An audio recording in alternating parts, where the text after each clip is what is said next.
چې څوک وایي چې زما په کور کې د برکتي، زما په مال کې د برکتي، زما په بچو کې د برکت وي، بچی مې د تابعدار او فرمانبردار وي، کور کې د جګړې نه وي، نو دا وظیفه ورکوم. الی که نه الی؟ کوی به که نه به کوی؟ کوی به. ما خو وي چې 15 ګنټې مې انتظار کړی، نو چې کم از کم داسې 3 پاو وخت ووالم، ماښام تاسې م وخت ته خیر دی. نو چې څوک وایي چې زمونږ په کور کې د جګړې نه وي، محبت دې وي. ما ابل زم یو مدرسه کې ویلې، هغه زمونږ په حجره کې به پخوا چرسیان کېناستل، چرس به یې څکل، نو هغوی به بیا چغې والې او یو به پکې اواز وکړو.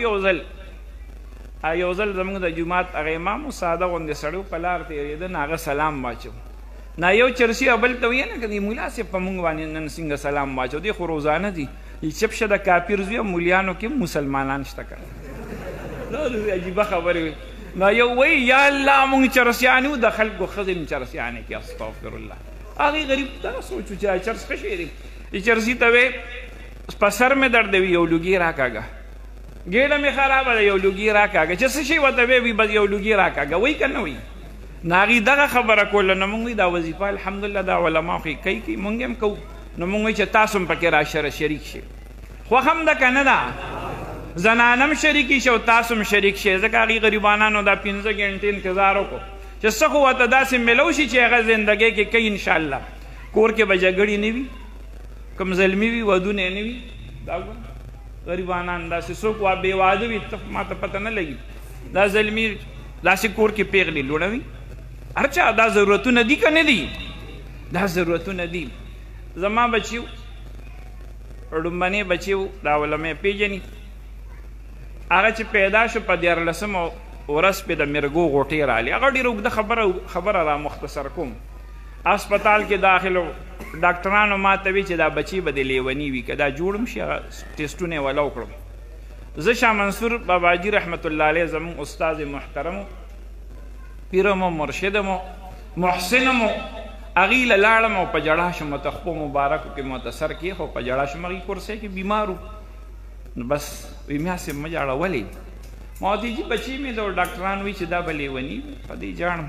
وی مه جاړه، چپ شه چپ شه، وی بس خیر به شي.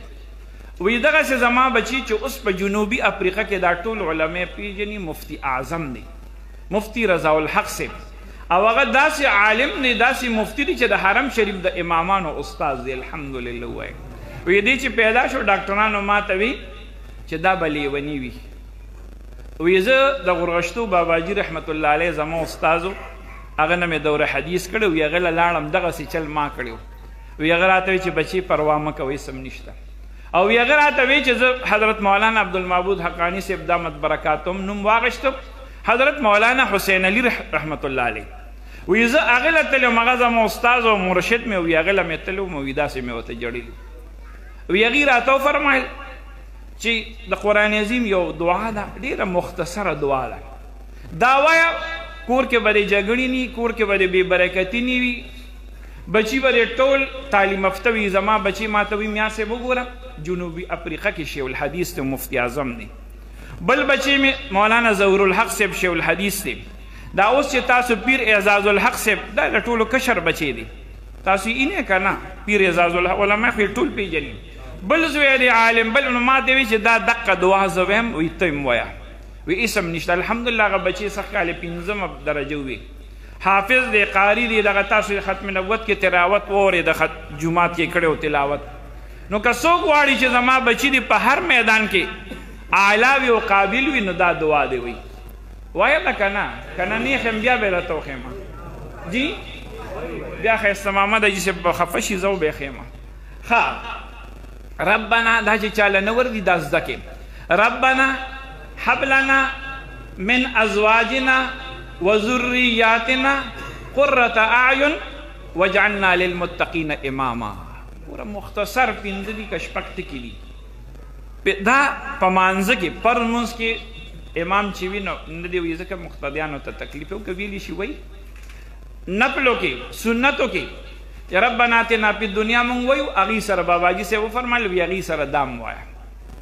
الحمدلله د زندګۍ معمول هم ګرځولی دي، په مانځه کې وایو دا وظیفه تاسو لم درکو په چرسیانو خبره نه کوو ښه چې خدای دې زمونږ مونږ وایي چې زمونږ ښځې دې خدای ټولې عالمانې کړي بچې دې زمونږ ټولې الله عالمانې کړي نوسا نوسي دې خدای زمونږ عالمان کړي په دې خوشحاله یې که نه دا به وایې که به نه به وایې بیا راته ویم ښه جي ربنا هب لنا من ازواجنا وذرياتنا قرة اعین واجعلنا للمتقین اماما ځوانانو دپاره خو ډېره ښه ده زر زر به ودونه وشي که خیر چا بچي نه خدای به ویله بچي ورکړي چې چا بچي نه پرېږدي خدای به ورته پاتې کړي که د چا په کور کې جنګ جګړه وي الله به جګړې ختمې کړي الله دې موږ او تاسو ته په دې د عمل کولو توفیق راکړي